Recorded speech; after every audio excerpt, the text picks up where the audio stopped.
I, 33F, met Rick, 39M, in June 2020 at Silver Creek Horse Show.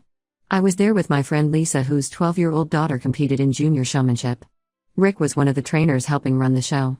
He caught my attention during the lunch break when he patiently helped a scared young rider who was having trouble with her horse. The way he handled both the nervous girl and the horse showed his skill and compassion. Lisa noticed me watching him and mentioned he was single.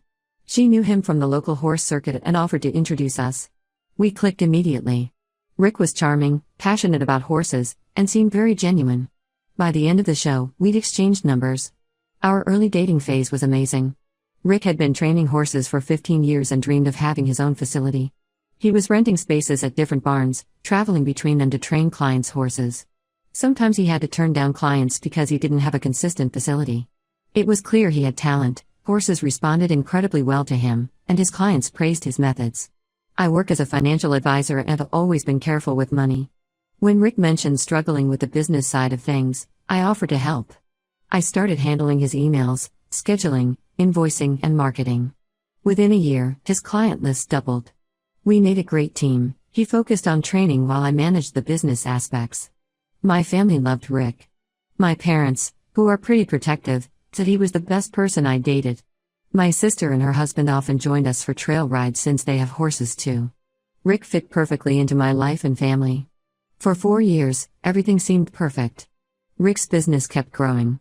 We talked about marriage and building a life together. His dream was still having his own facility, but property prices were insane. Then 6 months ago, this amazing 20-acre farm came on the market. It had a beautiful house, 2 barns, an indoor arena needing minor repairs, and plenty of paddocks.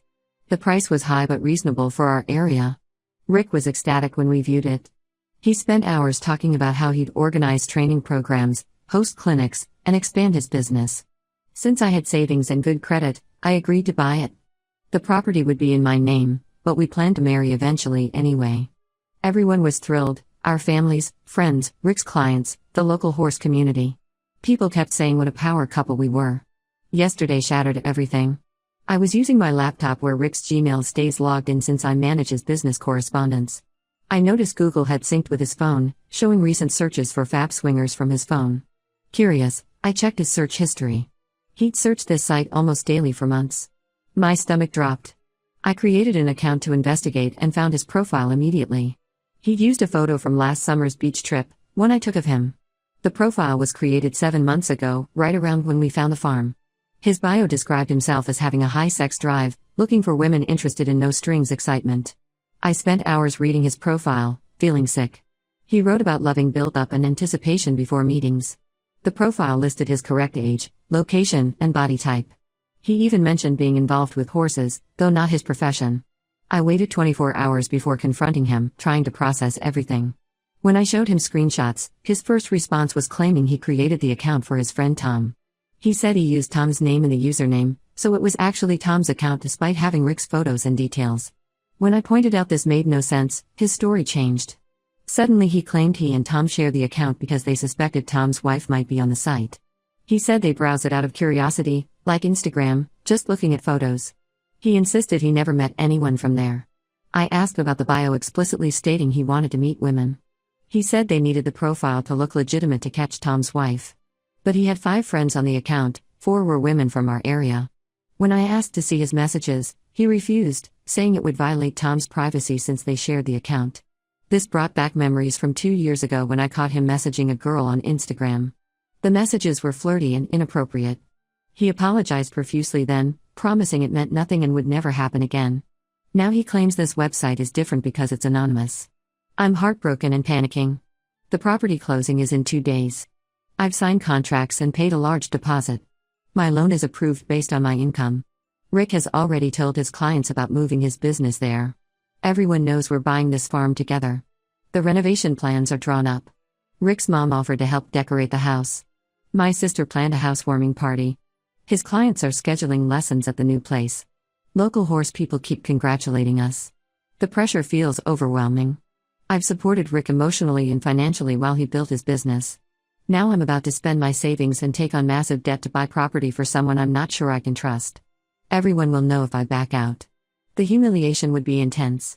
But how can I go through with this? Even if the profile was just for looking, which I doubt, he's been lying for months. Every time he searched that site or logged in, he betrayed my trust. Now he's telling obvious lies about Tom to cover himself. Should I move forward with the purchase and try to work through this? Walk away and deal with the embarrassment? I need advice from people who aren't emotionally invested in our relationship or the property purchase. Update: when I wanted to update everyone who offered advice. After reading hundreds of comments and crying for days, I made my decision. I went through with buying the property but told Rick we needed space while I processed everything. He acted understanding and said he'd stay with Tom temporarily. The first week was intense. Rick sent constant messages saying he loved me and nothing physical ever happened on the website. He claimed he only looked at profiles when bored or drinking. Every message included promises about counseling, transparency, and rebuilding trust. I mostly responded with one-word answers. Then something unexpected happened. Tom's wife Sarah messaged me on Facebook. She saw Rick's truck at a local motel, not at their house, and wanted to check on me. When I explained what was happening, including Rick's claim about making the profile to catch her on the website, she was furious. Sarah shared some disturbing information. Tom and Rick had barely spoken since December when they fought over Rick stealing one of Tom's clients. Sarah sent screenshots of their last interaction, Tom warning Rick to stop contacting his clients. They definitely weren't sharing any dating profiles. Even worse, Sarah revealed that Rick had hit on her last year. She sent screenshots of messages where he suggested they should go riding together privately, followed by increasingly flirty texts. Sarah shut it down immediately but never told me because she thought it was a one-time drunk mistake and didn't want to cause problems. I confronted Rick with Sarah's evidence. His story completely changed. Suddenly he admitted the Fab Swingers account was only his. He confessed to messaging multiple women but swore he never met anyone in person. When I asked why he made up the story about Tom, he said he panicked and thought having an accomplice would make it seem less suspicious. The property closing happened last week. I moved in alone and started working on the indoor arena repairs. The place is beautiful but feels empty. Rick keeps asking when he can move his business here. He even offered to sign a formal contract about property use and business terms. He said I could have all his passwords and check his phone anytime. His clients are confused. Rick had already promoted this as his upcoming training facility. Several people have emailed about scheduling lessons and boarding horses once we're open. I haven't responded since I don't know what's happening with his business here. My sister thinks I'm being too harsh. She pointed out that Rick didn't actually meet anyone from the website, and I've already bought the property. She said many couples work through worse things and suggested giving him 3 months to prove himself. But something feels different now. The website was bad enough, but lying about Tom and Sarah showed a pattern of deception. He only admitted anything after being caught. My parents support whatever I decide but worry about me running a horse property alone. Mom keeps sending links to property management courses. Dad offered to help interview other trainers if I decide not to work with Rick. The support helps but also reminds me how much everyone was invested in this plan. I've started exploring options. 2 established trainers expressed interest in renting facility space if things don't work out with Rick. The property has potential as a boarding facility even without Rick's training business. I'm meeting a lawyer next week to discuss protecting myself legally no matter what I decide. Rick's latest messages are less apologetic and more defensive. He says I'm overreacting about a stupid website that everyone looks at sometimes. He claims plenty of married people have dating profiles just to look.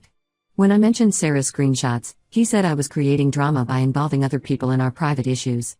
I haven't told him about meeting the lawyer yet. Part of me still loves him and remembers all our plans for this place. But a bigger part keeps wondering what else he's lied about. If Sarah hadn't reached out, he'd still be blaming everything on Tom. The renovation work helps distract me. Every time I consider forgiving Rick, I remember how he used our property purchase as his cover story while browsing dating sites. He was planning his future business here while actively seeking other women. How can I trust him with anything now? Update 2: Life has turned more complicated since my last update. The meeting with my lawyer was productive. We drafted an agreement about property use and business terms. While working on this, something bigger came to light. Rick wasn't staying at a motel like Sarah thought. He'd moved in with Amy, one of his longtime students' moms. She divorced last year and has a small hobby farm. Amy was also one of his friends on the Swingers website, which now made horrible sense. The revelation came from Maria, a former client who quit training with Rick last spring. After hearing about our split through the horse community grapevine, she reached out. Over coffee, Maria told me her experience. During her daughter's lessons, Rick suggested they could work out a special payment arrangement.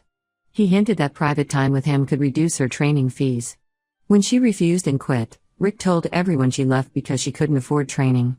Maria's story bothered me enough to contact other former clients.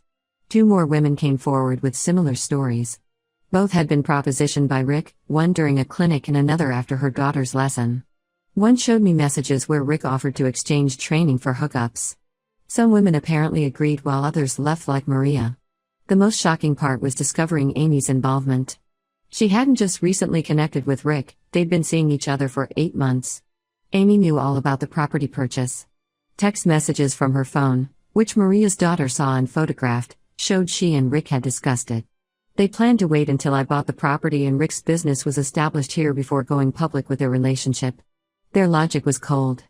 They assumed once I'd invested in the property and Rick's business was running, I wouldn't risk the embarrassment of backing out. Amy even suggested Rick should propose to me to secure things further, but he thought that was going too far. When I confronted Rick with everything, he finally broke down. He admitted to seeing Amy regularly since last summer. The swinger's profile was mostly a cover for meeting local horse moms without raising suspicion.